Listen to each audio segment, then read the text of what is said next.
As I step out of the studio and leave you in the company of my colleague Fifi, who is going to lead the next segment on a one-on-one interview with one of South Africa's most prominent university leaders.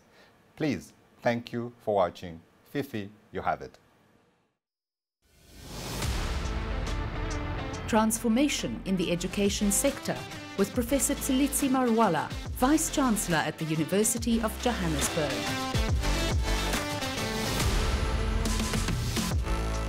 If there is anything that we have learned over the past few years, it's that a transformation is sorely needed, and no more so than within the education sector. The pandemic increased the need for rapid technological advances to improve digital learning and teaching solutions, while children and students were forced to stay at home. It also encouraged the rise of technopreneurship within the education space, and joining me for that conversation is Proffesor Tshilidzi Marwala. He's the Vice-Chancellor of the University of Johannesburg. Prof, thanks so much for your time. It's good to have you in studio, sir. Just at a broad level, how would you describe the kind of transformation that has happened in the education sector in the past year so far? No, the transformation has been quite impactful. For one, the University of Johannesburg has become the #1 university according to the Times Higher Education Impact Rankings, and #2 university in the African continent according to the QS rankings. And of course, we know about the pandemic and moving towards digital platforms of learning. The University of Johannesburg in 2020 and 2021 was the first university to complete the academic year and the first university to start the academic year. So that is one of the transformations that has really happened. On the student success rate, we find out that during the pandemic, students did better than before the pandemic. Part of the reason is because they spend more time engaged in learning materials, and we can be able to see how involved they are through a platform called Blackboard, where every time they get in, we are able to track them. And people say, but why were students spending more time engaging in academic work? The reason is quite simple. During a lockdown, there is very limited thing you can be able to do, and therefore it was good for us.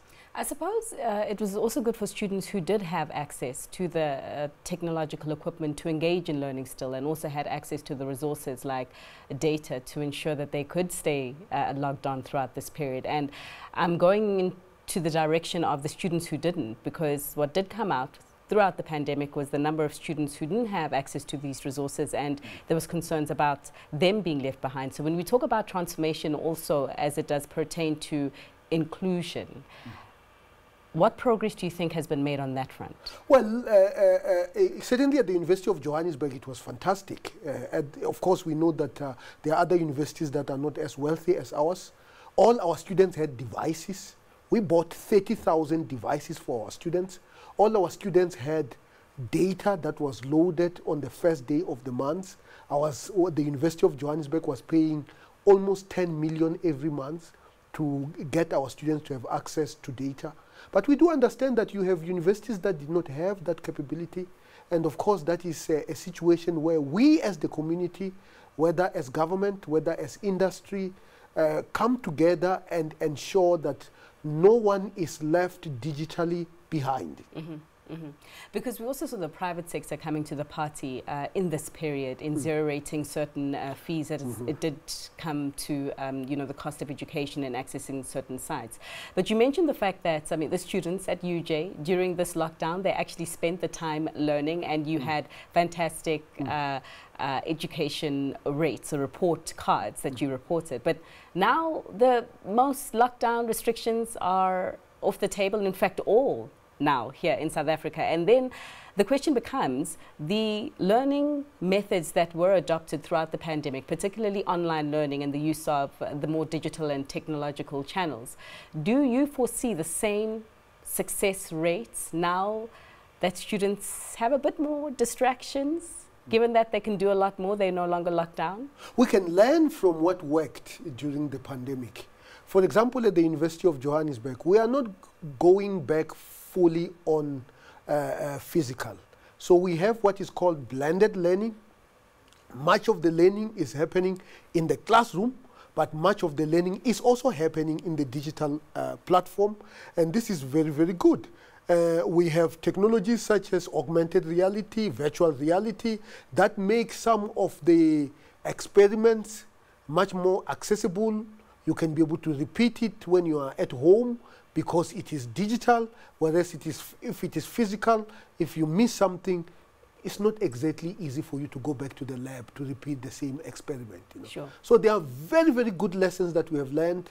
One thing that has worked for us is that the University of Johannesburg is actually the university of the fourth industrial revolution, innovative university of the fourth industrial revolution, and therefore some of the digital tools that we are using, we actually develop them ourselves. I'm thinking you're making reference to your Technopreneurship center. So tell us a little bit more about that and what has been achieved so far. Yeah, well, you know, entrepreneurship is the future.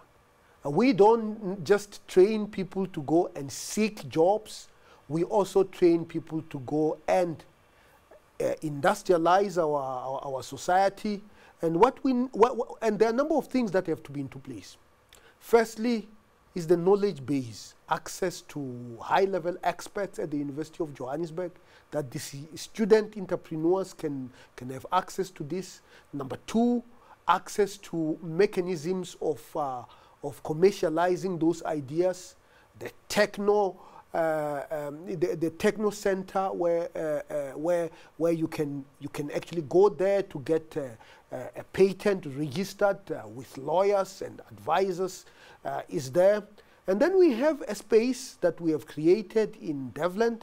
We work very closely with Accenture, where we are saying that you know, you need to develop prototypes. You need to develop test prototypes.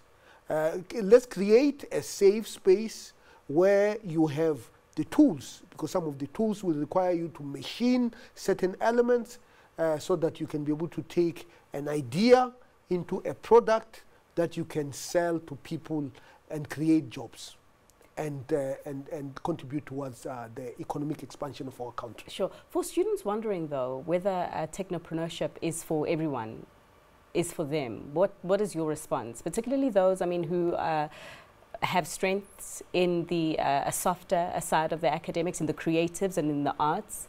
And for those students, what are you telling them as it does pertain to the future of education? Well, for me, I will say that you know, universities are safe spaces.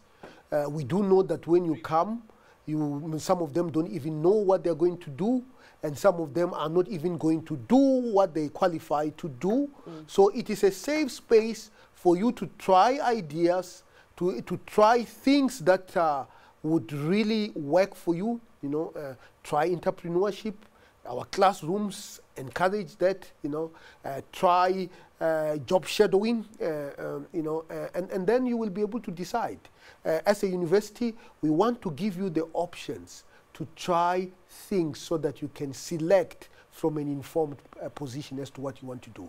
But just at a macro level, looking at the state of education in South Africa at a macro level and everything that has happened in the past year and the digital transformation that has unwinded in the past year, and also looking at it compared to what is happening elsewhere in the world, how would you rank South African students, African students? Has the progress that we have made in education in the past year been comparable and competitive to what's happening elsewhere? I suppose it depends on where you are.